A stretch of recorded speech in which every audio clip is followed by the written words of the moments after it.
La pesada puerta de caoba de la sala de juntas se abrió con un chirrido lento y doloroso, interrumpiendo el aire acondicionado y perfumado del piso 40.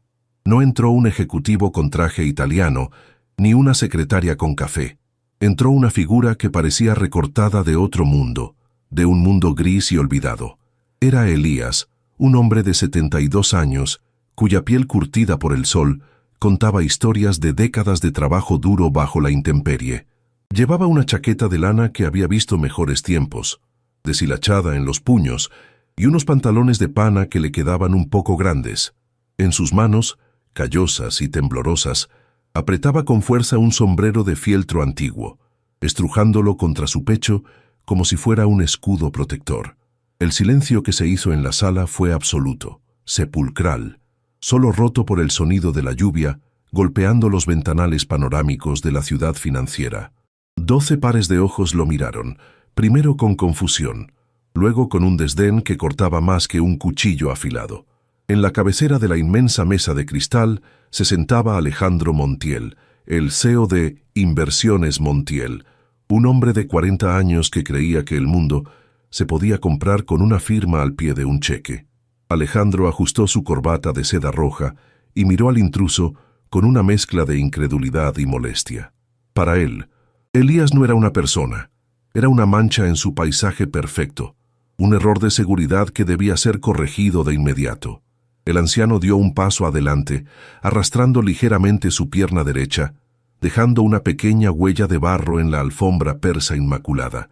El olor a lluvia y humedad que traía consigo chocó violentamente con el aroma a café gourmet y colonias costosas de la habitación.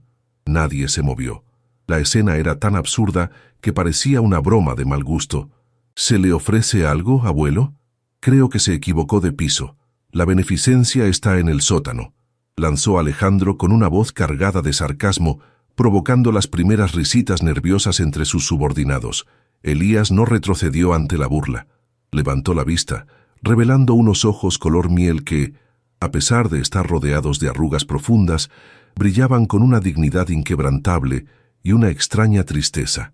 No había miedo en su mirada, solo una paciencia infinita. La paciencia de quien ha visto caer imperios más grandes. No me equivoqué de piso, joven, respondió Elías, con una voz ronca pero firme, que resonó en las paredes acústicas de la sala. Vengo por lo que es mío. Vengo a ocupar mi lugar en esta mesa. La declaración fue tan audaz, tan inverosímil viniendo de alguien con su aspecto, que la tensión en la sala se rompió de la manera más cruel posible, con una carcajada generalizada. Los ejecutivos, hombres y mujeres que ganaban en un mes lo que Elías podría haber ganado en 10 años, se rieron abiertamente, cubriéndose las bocas o golpeando la mesa, como si estuvieran presenciando el mejor acto de comedia del año. La risa de Alejandro fue la más fuerte, una risa seca y carente de empatía que llenó el espacio. Se puso de pie, alisando su traje impecable, y caminó lentamente hacia Elías, invadiendo su espacio personal con la intención clara de intimidarlo. «Miren esto. Señores», anunció Alejandro, señalando a Elías como si fuera una atracción de circo. «Al parecer, la locura no respeta códigos de vestimenta. Señor, le voy a dar 10 segundos para que salga por esa puerta antes de que llame a seguridad y lo saquen a rastras. No tengo tiempo para delirios seniles. Estamos cerrando un trato de millones de dólares y usted está ensuciando mi alfombra». Alejandro miró el sombrero viejo en las manos de Elías con asco. «¿Qué es suyo? ¿Las sobras del almuerzo? Váyase, por favor, y no nos haga perder más tiempo valioso. Hacemos una pausa aquí, amigos de Rutas Fascinantes, porque esta escena nos toca una fibra sensible. ¿Cuántas veces hemos juzgado a un libro por su portada desgastada? La arrogancia de Alejandro es el reflejo de una sociedad que ha olvidado que el respeto no se debe al traje, sino al ser humano. Antes de continuar con esta confrontación, que está a punto de dar un giro inesperado, quiero que me digan en los comentarios desde qué ciudad o país nos están viendo. Me encanta leerlos y saber hasta dónde llegan nuestras historias. Además, si alguna vez has sido juzgado injustamente, escribe la palabra dignidad en los comentarios. Veamos cuántos de nosotros valoramos lo que realmente importa. Elías sostuvo la mirada de Alejandro sin parpadear. Dentro de su pecho, su corazón latía con fuerza, no por miedo a este hombre arrogante, sino por el dolor de ver en lo que se había convertido. «El tiempo es valioso. Tienes razón», dijo Elías suavemente, ignorando la amenaza de seguridad. «Pero la memoria es más valiosa aún. Y parece que tú has perdido la tuya, Alejandro. ¿De verdad no reconoces este sombrero? ¿No reconoces estas manos?» Elías extendió sus manos callosas hacia adelante, palmas arriba. Eran manos de trabajador, manos que habían levantado ladrillos y cultivado tierra. Alejandro frunció el ceño por un microsegundo. Una sombra de duda cruzó su rostro, pero su ego era demasiado grande para permitir que la incertidumbre floreciera. «No me interesan tus manos sucias, Valerio», gritó Alejandro llamando a su jefe de seguridad. «Saca a este vagabundo de aquí ahora mismo». Valerio, un hombre corpulento con traje oscuro y auricular en la oreja, entró rápidamente a la sala, listo para ejecutar la orden. Agarró a Elías por el brazo con brusquedad, empujándolo hacia la salida. «Vamos, abuelo, no complique las cosas», gruñó el guardia, pero Elías, con una fuerza sorprendente para su edad, se plantó en el suelo. «¡Un momento!», alzó la voz Elías, un tono de autoridad que hizo que incluso Valerio vacilara y soltara su agarre por instinto. «Antes de echarme como a un perro, Alejandro, deberías leer esto, porque si me sacas por esa puerta, te aseguro que mañana por la mañana no tendrás ni silla donde sentarte, ni alfombra que proteger». Con un movimiento lento y deliberado, Elías metió la mano en el bolsillo interior de su vieja chaqueta de lana. La sala contuvo el aliento. Por un segundo, el miedo primitivo se apoderó de los ejecutivos. ¿Sacaría un arma? ¿Estaba loco de verdad? Pero lo que Elías extrajo no fue metal frío, sino un sobre de papel manila, amarillento por el tiempo y sellado con lacre rojo, doblado cuidadosamente. Lo colocó sobre la mesa de cristal con un sonido suave, casi imperceptible, pero que resonó como un disparo en la conciencia de todos. «Léelo», ordenó Elías, y esta vez no hubo súplica en su voz, solo un mandato. Alejandro miró el sobre. Había algo familiar en la caligrafía del frente, una letra cursiva y elegante que no había visto en años, una letra que le provocó un escalofrío en la espalda que no pudo explicar. La risa en la sala se había evaporado por completo, reemplazada por una curiosidad mórbida y una tensión eléctrica. Alejandro miró a sus socios, sintiendo la presión de sus miradas. No podía mostrar debilidad frente a la junta. Con una sonrisa burlona forzada, tomó el sobre. «¿Qué es esto? ¿Una carta a Santa Claus? ¿Tu lista de deseos?», se mofó, intentando recuperar el control de la situación. Rasgó el sobre con desdén, sacando un documento antiguo, con sellos oficiales y firmas notariadas que databan de hacía 30 años. A medida que sus ojos recorrían las primeras líneas del documento, la sonrisa de Alejandro comenzó a desvanecerse, transformándose en una mueca de confusión y luego en una máscara de palidez mortal. Sus manos, antes firmes y arrogantes, empezaron a temblar ligeramente. El papel crujió en el silencio absoluto de la sala. Lo que Alejandro estaba leyendo no era una petición de limosna. Era una escritura de constitución original y un acuerdo de fideicomiso irrevocable. El documento detallaba la fundación de la empresa mucho antes de que se llamara Inversiones Montiel, cuando era solo un pequeño taller de manufactura, y en la parte inferior, bajo el título de dueño mayoritario y fundador vitalicio, no estaba el nombre del padre fallecido de Alejandro como todos creían. Estaba el nombre Elías Montiel. Alejandro levantó la vista del papel, con los ojos desorbitados, mirando al anciano mendigo, con una mezcla de horror y reconocimiento tardío. Elías se quitó el sombrero con lentitud y se alisó el cabello canoso. «Hola, hijo», dijo Elías con una tristeza infinita. «Veo que has cuidado bien el edificio, pero has dejado que los cimientos de tu alma se pudran». La frase «Hola, hijo» cayó sobre la sala como una losa de granito.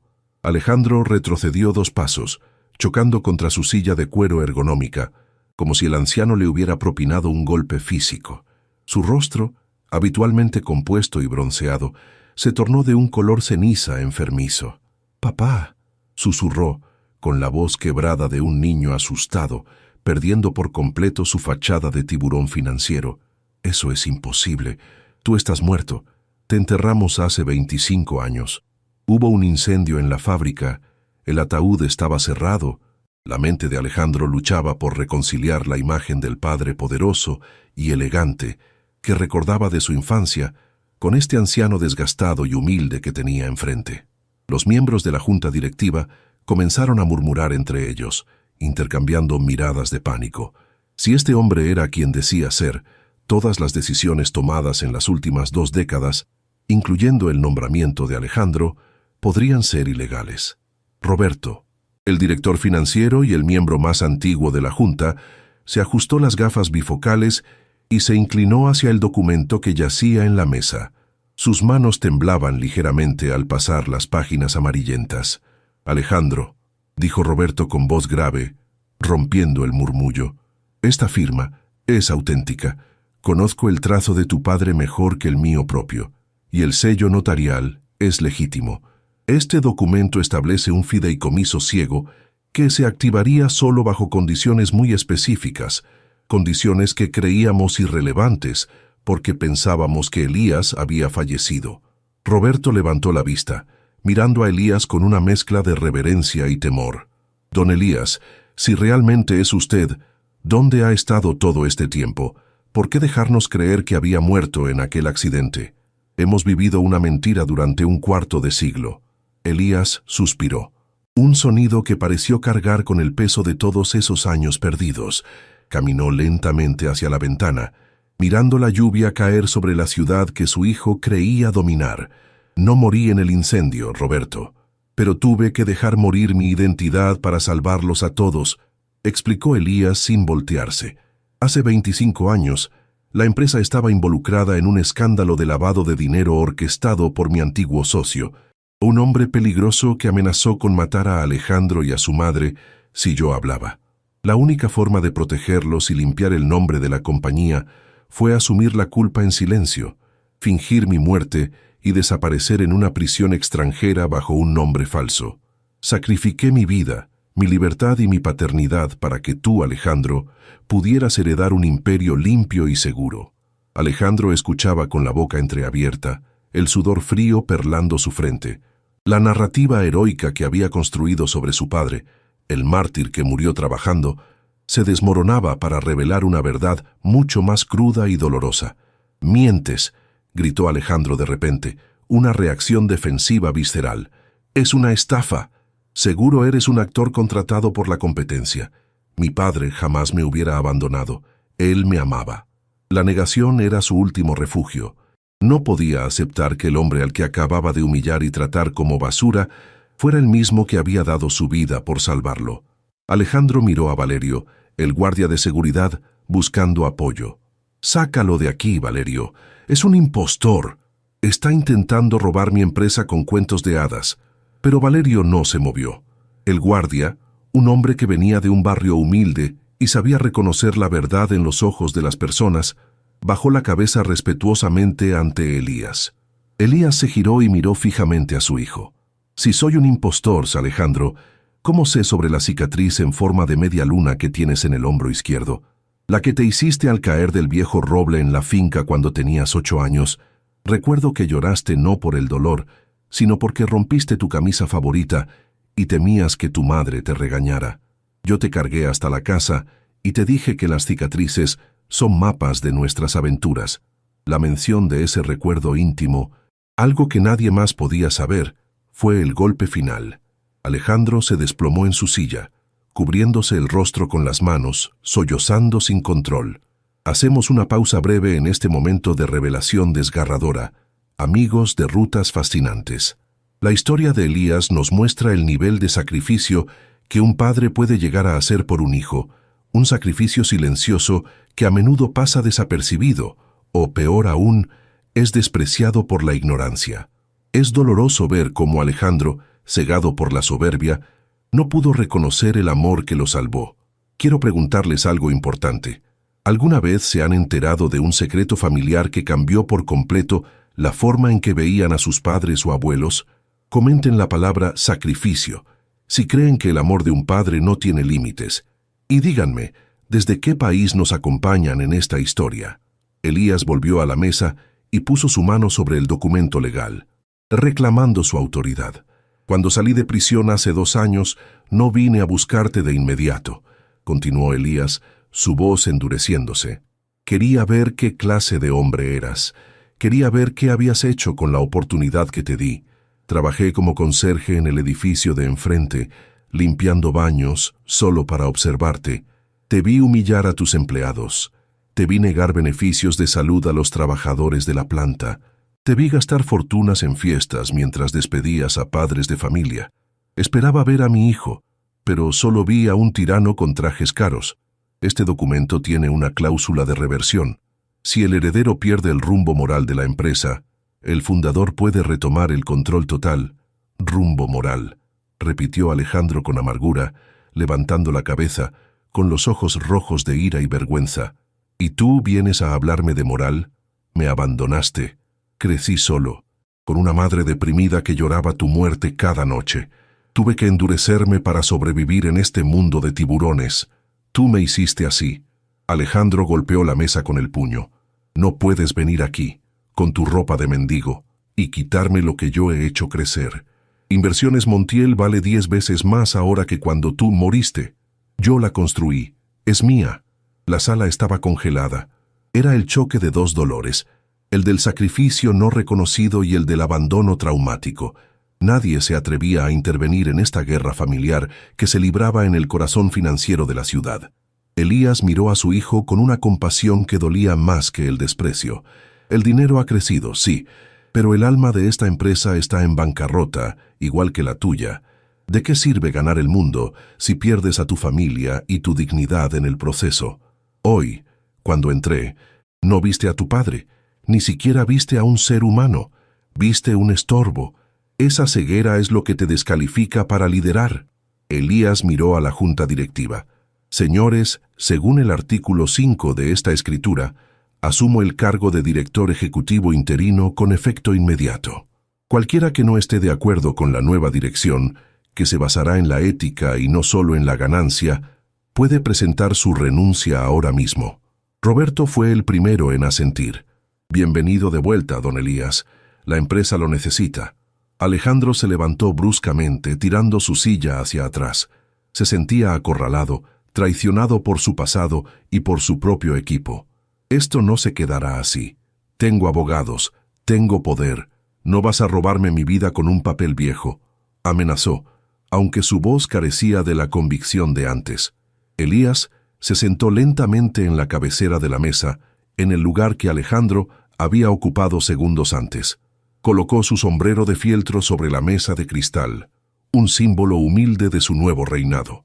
No vengo a robarte tu vida, Alejandro. Vengo a enseñarte a vivirla de verdad, aunque tenga que empezar por quitarte el juguete que te está destruyendo. Valerio, por favor, acompaña a Alexeo a la salida. Y Alejandro, no olvides llevarte tu abrigo. Afuera hace frío y ya no tienes quien te proteja. La caminata desde la sala de juntas hasta el ascensor fue el recorrido más largo de la vida de Alejandro. Valerio, el mismo guardia al que Alejandro había tratado con desdén durante años, lo escoltaba no con violencia, sino con una firmeza profesional que resultaba aún más humillante. Al pasar por el área de cubículos, el silencio era denso. Los empleados, que minutos antes temían levantar la mirada ante su paso, ahora lo observaban con una mezcla de asombro y lástima. Alejandro intentó mantener la barbilla en alto, aferrándose a los últimos jirones de su orgullo, pero sentía como su estatus se evaporaba con cada paso. Ya no era el tiburón temido, era un hombre despedido, escoltado hacia la salida como un delincuente común. Al llegar al lobby, Valerio le devolvió su teléfono celular, que había quedado en recepción por protocolo de seguridad, y le dijo en voz baja: «Suerte, señor Alejandro. Creo que la va a necesitar más que su tarjeta de crédito». Al cruzar las puertas giratorias de cristal, Alejandro fue recibido por el mismo clima inclemente que había traído a su padre. La lluvia caía con fuerza, empapando su traje de diseñador en cuestión de segundos. Se quedó parado en la acera, aturdido, mientras los autos de lujo pasaban salpicando agua sucia sobre sus zapatos italianos.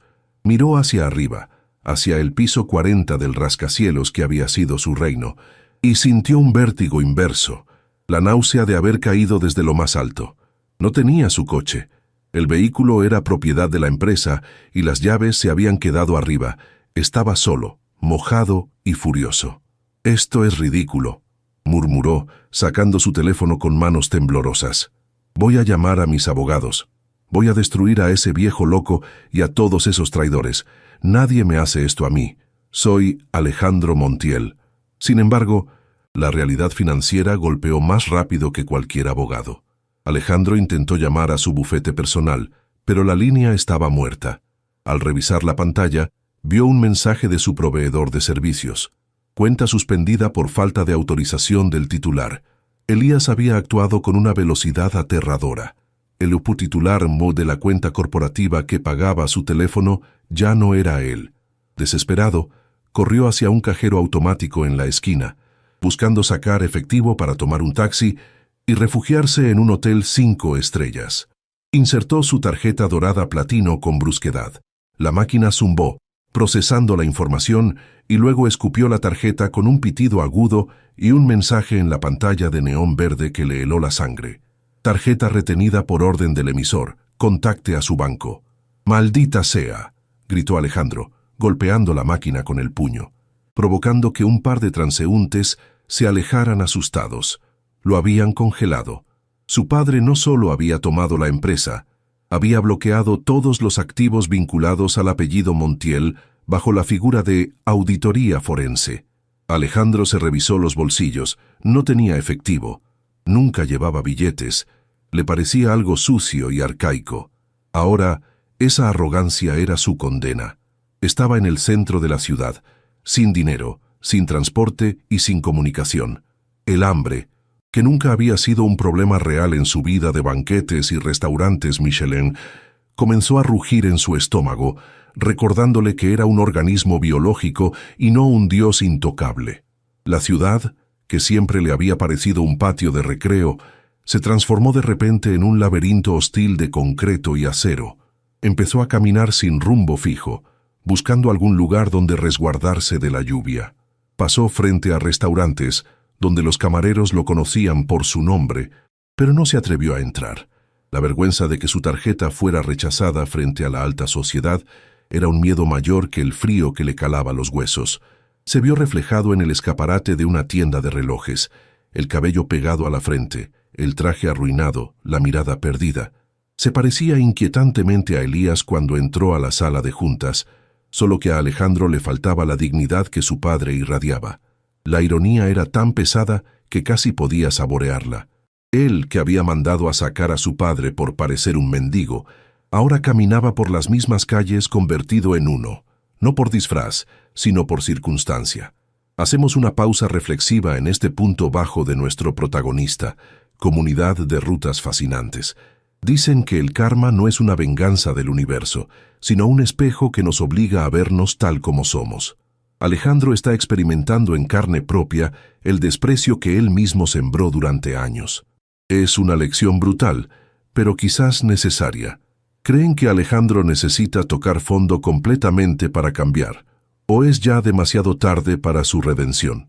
Comenten la palabra karma si creen que la vida siempre nos devuelve lo que damos. Y no olviden suscribirse para ver cómo termina este viaje de transformación humana.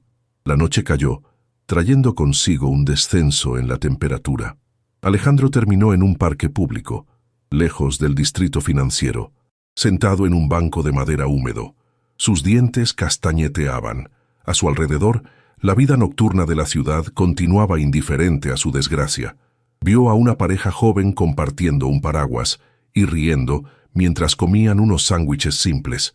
Sintió una punzada de envidia, no por la comida, sino por la conexión humana.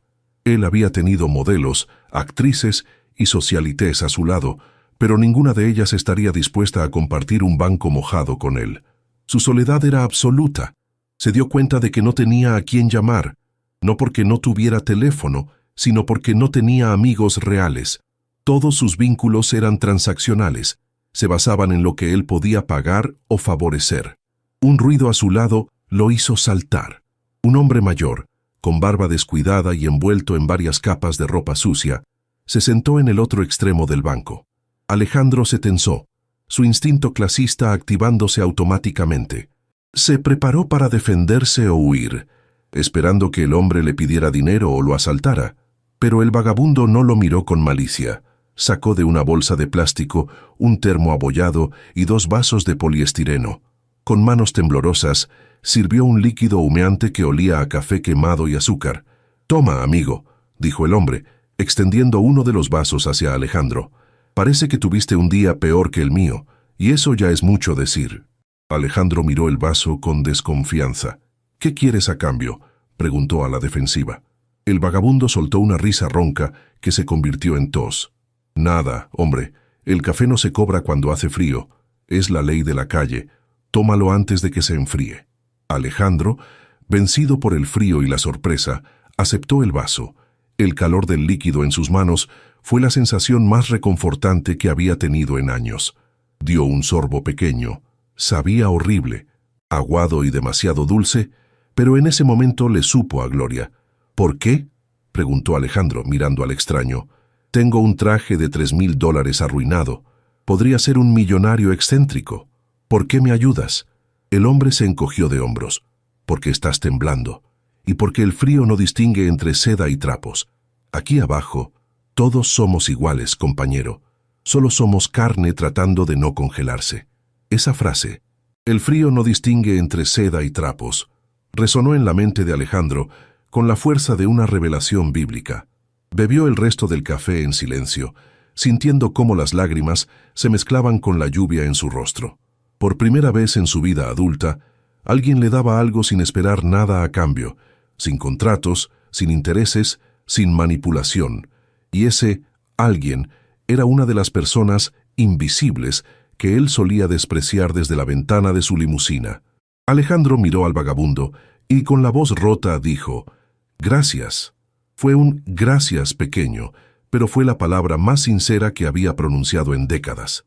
Esa noche, durmiendo sentado en un banco de parque cubierto por cartones que el extraño le cedió, Alejandro Montiel, el exeo millonario, comenzó a morir, y un nuevo hombre empezó a gestarse en la oscuridad.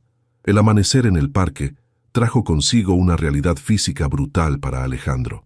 Cada músculo de su cuerpo dolía por haber dormido sobre la madera dura y húmeda, y su estómago rugía con una ferocidad que le causaba náuseas. Se levantó con dificultad, sintiéndose sucio y miserable. Su traje, otrora símbolo de poder, ahora era un trapo arrugado y manchado de barro. Intentó acercarse a una cafetería cercana para pedir un vaso de agua, pero el gerente salió de inmediato y lo amenazó con llamar a la policía si no se alejaba de la entrada. «Espanta a los clientes», le gritó el hombre. Alejandro reconoció esa mirada de asco. Era la misma que él había usado con Elías el día anterior. La vida le estaba devolviendo su propia crueldad en un espejo deformante. Caminó arrastrando los pies, entendiendo por primera vez que, sin su dinero, para la sociedad él había dejado de existir como persona. Ahora era solo una molestia visual. La desesperación lo llevó a buscar trabajo en una obra de construcción cercana. Pensó que, siendo un hombre joven y saludable, podría cargar ladrillos a cambio de un almuerzo. Se acercó al capataz, un hombre robusto con casco amarillo, y le ofreció sus servicios. El capataz lo miró de arriba a abajo, deteniéndose en sus manos suaves de manicura reciente y en los restos de su traje de seda. Soltó una carcajada que resonó entre las vigas de acero. «Mira, licenciado, aquí necesitamos callos, no manos de pianista. Te vas a romper una uña en 5 minutos. Vete a casa antes de que te lastimes». El rechazo fue humillante. Alejandro se miró las manos, esas manos que su padre había mostrado con orgullo por estar sucias de trabajo. Ahora entendía la vergüenza de tenerlas demasiado limpias. Se dio cuenta de que nunca había trabajado de verdad, solo había movido dinero de un lado a otro. Al mediodía, el hambre se volvió insoportable. Siguiendo a otros indigentes, llegó a una fila larga frente a una iglesia antigua, el comedor de Santa Rita. La fila estaba llena de ancianos, madres con niños y hombres con miradas perdidas. Alejandro se formó al final, bajando la cabeza, intentando ocultar su rostro por si alguien lo reconocía. Aunque en su estado actual era irreconocible, la vergüenza le quemaba la piel. Él, que había gastado miles de dólares en botellas de vino que ni siquiera se terminaba, ahora estaba esperando por un plato de lentejas gratis. Observó a las personas a su alrededor. No eran monstruos ni fracasados, eran seres humanos golpeados por la vida. Escuchó a una madre cantarle a su bebé para que no llorara de hambre. Esa escena rompió algo dentro de Alejandro, una barrera de egoísmo que había mantenido intacta durante 40 años. Cuando llegó su turno, una mujer mayor con una sonrisa cálida le sirvió un plato humeante de guiso y un trozo de pan. «Come, hijo, que Dios provee», le dijo con dulzura, sin juzgar su apariencia ni su olor. Alejandro tomó la bandeja con manos temblorosas y se sentó en una mesa comunitaria. Probó la primera cucharada y cerró los ojos.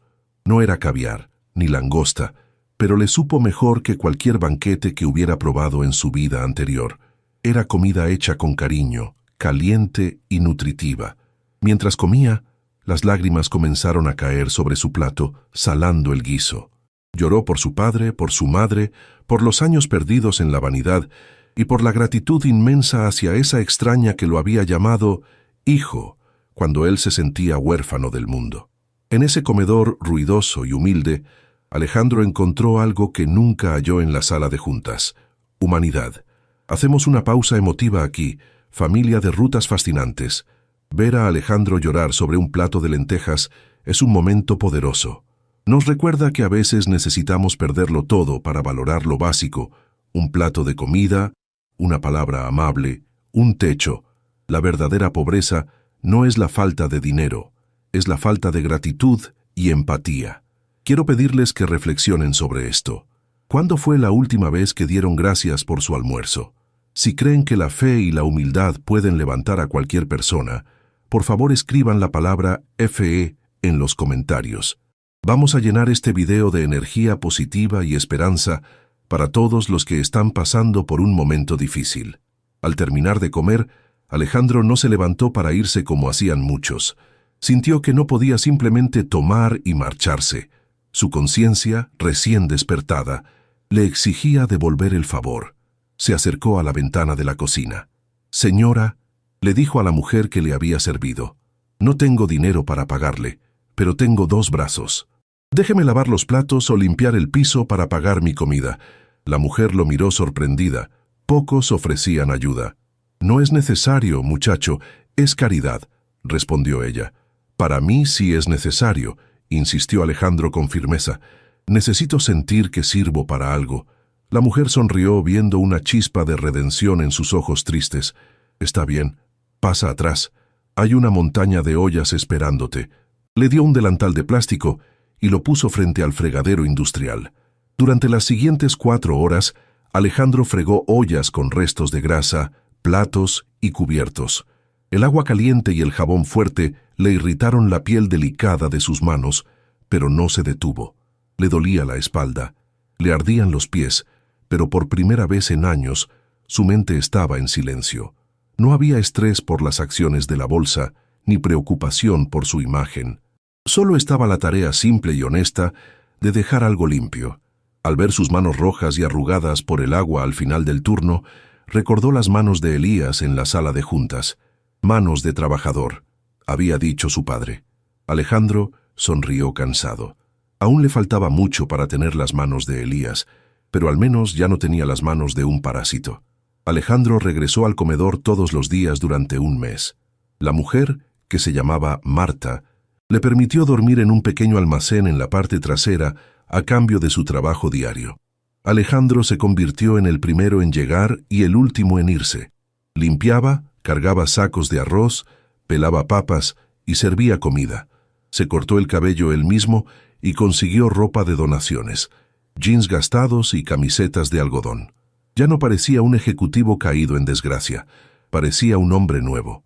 Aprendió los nombres de las personas que venían a comer. Don Pepe, el veterano de guerra, María, la madre soltera, Jorgito, el niño que amaba el pan. Escuchó sus historias y se dio cuenta de que cada uno tenía una batalla y una dignidad que él había ignorado desde su torre de marfil. Su arrogancia se fue lavando con cada plato que fregaba. Con el tiempo, Alejandro reunió un poco de dinero haciendo trabajos extras de carga en el mercado local por las mañanas. No era mucho, pero era dinero limpio, ganado con sudor. Alquiló una habitación minúscula en una pensión barata con un colchón duro y una sola ventana, pero se sentía más orgulloso de esa llave que de las llaves de su antiguo ático. Una tarde sintió la necesidad imperiosa de ver a su padre, no para pedirle dinero, ni para exigir su empresa de vuelta. Solo quería verlo. Caminó hasta el distrito financiero, sintiéndose extraño al volver a ese entorno de rascacielos con su ropa humilde y sus botas de trabajo. Se paró en la esquina opuesta al edificio de Inversiones Montiel, escondiéndose detrás de un puesto de periódicos, y esperó. A las 6 de la tarde, vio salir a Elías. Su padre no iba en limusina. Salió caminando, saludando de mano al portero y deteniéndose a hablar con una empleada de limpieza que salía en ese momento. Se le veía cansado, más viejo, pero irradiaba una paz y una autoridad natural que Alejandro nunca había tenido. Vio cómo Elías sonreía, una sonrisa genuina que llegaba a sus ojos. Alejandro sintió un nudo en la garganta y unas ganas inmensas de correr a abrazarlo, de pedirle perdón de rodillas, pero se contuvo. Miró sus propias manos, que empezaban a tener callos, y supo que aún no era el momento. No podía volver como un hijo pródigo fracasado, tenía que volver como un hombre digno. «Todavía no, papá», susurró al viento. «Espérame un poco más. Voy a construir algo de lo que estés orgulloso». Dio media vuelta y regresó a su pequeña habitación, con una determinación de acero en el corazón. Alejandro no solo lavaba platos, poco a poco comenzó a usar su mente brillante para algo más que acumular riqueza propia. Empezó a ayudar a las personas del comedor con sus pequeños problemas financieros.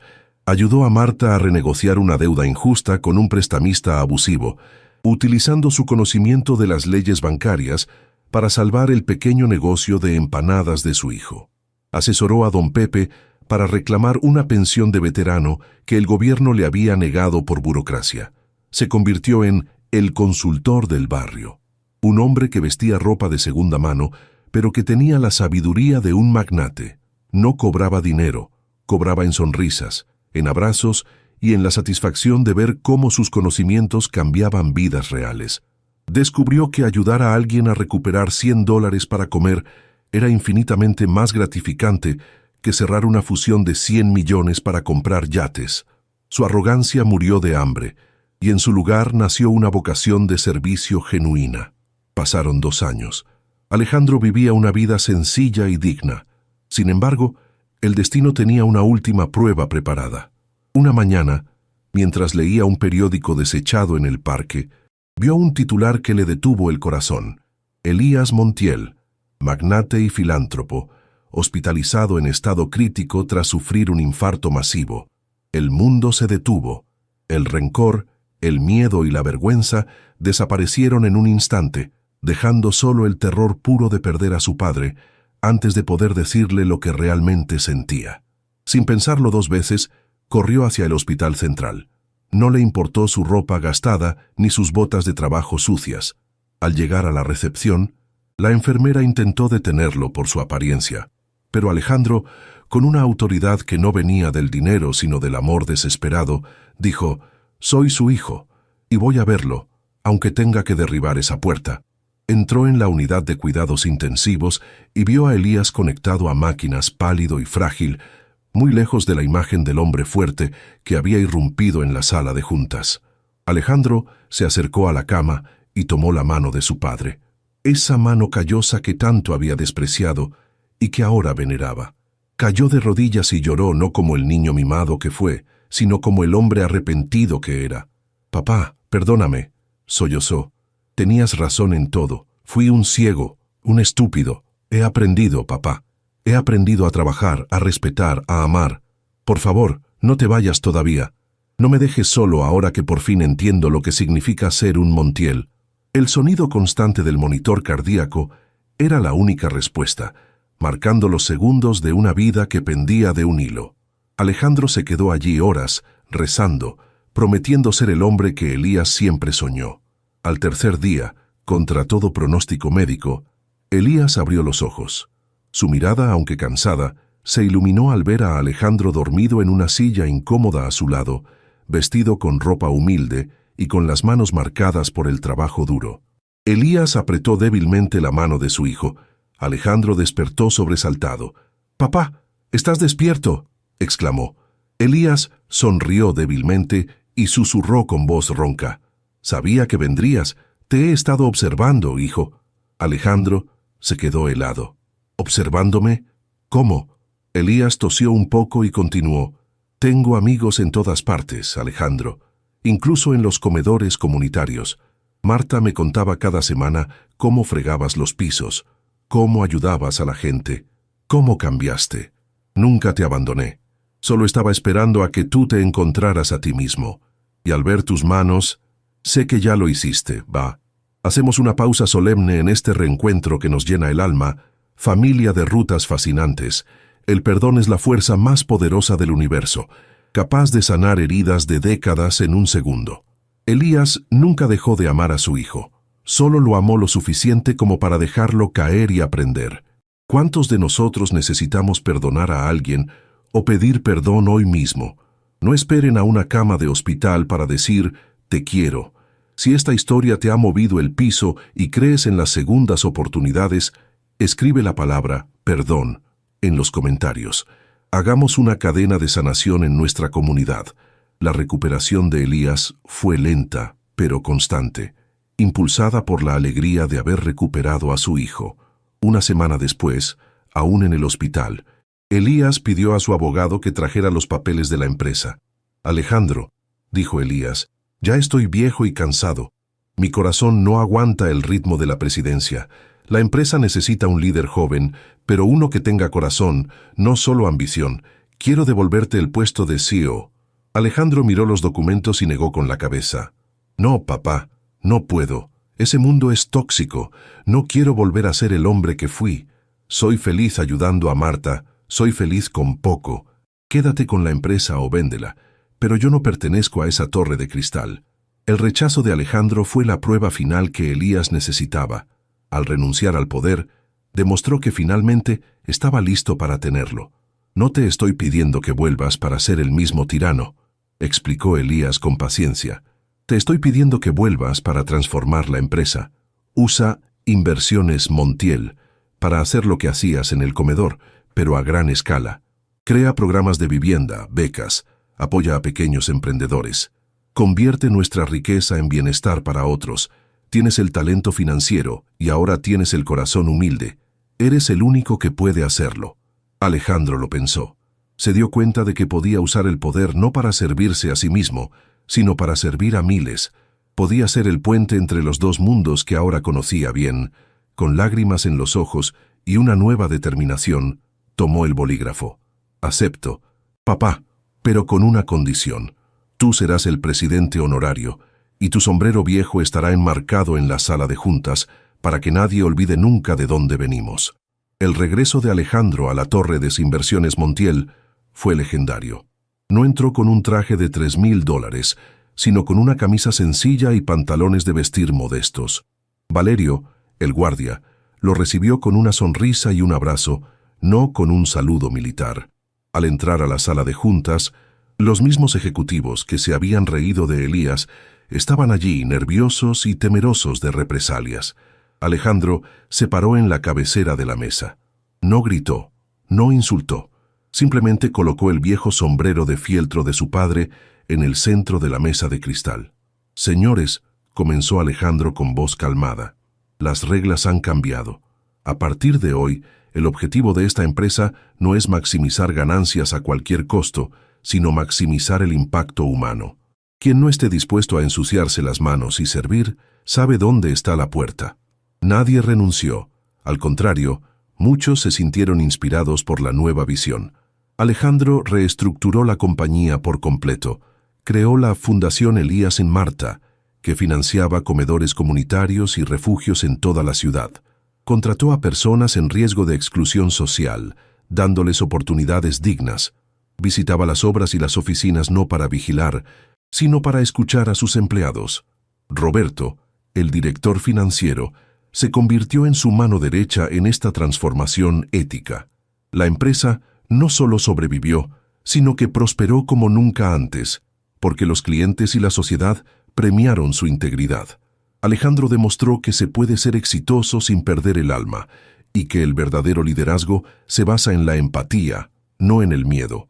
Elías vivió 5 años más, los años más felices de su vida, viendo a su hijo convertirse en un hombre extraordinario. Falleció en paz una tarde de domingo, en su vieja mecedora, con Alejandro a su lado leyéndole el periódico. El funeral fue multitudinario. Asistieron desde magnates financieros hasta las personas sin hogar que Alejandro había ayudado en el comedor. Todos lloraban al mismo hombre y celebraban el legado de los Montiel. En su testamento, Elías dejó una última carta para Alejandro. «Hijo, te dejé caer para que aprendieras a levantarte. Mi mayor orgullo no es la empresa que construí, sino el hombre que vine a ser cuando lo perdiste todo. Ahora eres el verdadero dueño, no por los papeles, sino por tu corazón. Sigue usando el sombrero». Alejandro nunca volvió a ser el mismo. Mantuvo su estilo de vida sencillo, seguía viviendo en un apartamento normal y donaba la mayor parte de su salario. Se casó con una mujer maravillosa que conoció en una de sus fundaciones, alguien que amaba a Alejandro el hombre, no a Alejandro el millonario. Juntos enseñaron a sus hijos el valor del trabajo y la humildad desde pequeños. Cada año, en el aniversario de la visita de Elías, Alejandro obligaba a toda la junta directiva a pasar un día sirviendo comida en el comedor de Santa Rita, recordándoles que la línea entre el éxito y la calle es muy delgada y que la dignidad no tiene precio. La leyenda del mendigo que era dueño se cuenta todavía en los pasillos financieros de la ciudad como una advertencia y una inspiración. Nos recuerda que las apariencias son engañosas y que la arrogancia es el preludio de la caída. Alejandro guardó el traje arruinado que llevaba aquel día lluvioso en una caja de cristal en su oficina junto al sombrero de su padre. No como un trofeo, sino como una cicatriz, un recordatorio constante de que el frío, como le dijo aquel vagabundo en el parque, no distingue entre seda y trapos. Esa lección valía más que todos los millones de sus cuentas bancarias. Esta historia nos deja una verdad ineludible. Todos somos vulnerables. La vida da muchas vueltas. Hoy estás arriba, mañana puedes estar abajo. Lo único que nos queda al final del día es quiénes somos cuando nos quitan los títulos, el dinero y la ropa cara. Elías tuvo la sabiduría de ver esto, y Alejandro tuvo el coraje de aprenderlo a través del dolor. La verdadera riqueza no es lo que tienes en el bolsillo, sino lo que tienes en el corazón y lo que das a los demás. Si tienes la capacidad de ayudar, hazlo. Si tienes la capacidad de cambiar, hazlo. Nunca es tarde para redimirse. Marta, la cocinera del comedor, fue nombrada directora honoraria de la fundación y nunca le faltó nada el resto de su vida. Valerio fue ascendido a jefe de seguridad global y tratado como familia. Y aquel vagabundo que le dio café a Alejandro en el parque, Alejandro lo buscó durante meses hasta encontrarlo. Le dio un trabajo, una casa y una nueva oportunidad de vida. Resultó ser un antiguo profesor de literatura que había caído en desgracia tras una tragedia familiar. Juntos, escribieron un libro sobre sus experiencias en la calle, cuyas ganancias fueron íntegramente a obras benéficas. El círculo de bondad que Elías inició se expandió hasta tocar miles de vidas. Gracias por acompañarnos en este viaje de transformación, humildad y amor en rutas fascinantes. Esperamos que la historia de Alejandro y Elías haya tocado tu corazón y te inspire a mirar al mundo con ojos más compasivos. Recuerda, nunca mires a nadie por encima del hombro, a menos que sea para ayudarlo a levantarse. Si te ha gustado esta historia, no olvides darle me gusta, suscribirte y compartirla con alguien que necesite un mensaje de esperanza hoy. Y antes de irte, comenta qué harías tú si fueras el dueño de la empresa. ¿Perdonarías o castigarías? Nos vemos en la próxima ruta, donde cada historia es un camino hacia el alma. Hasta pronto.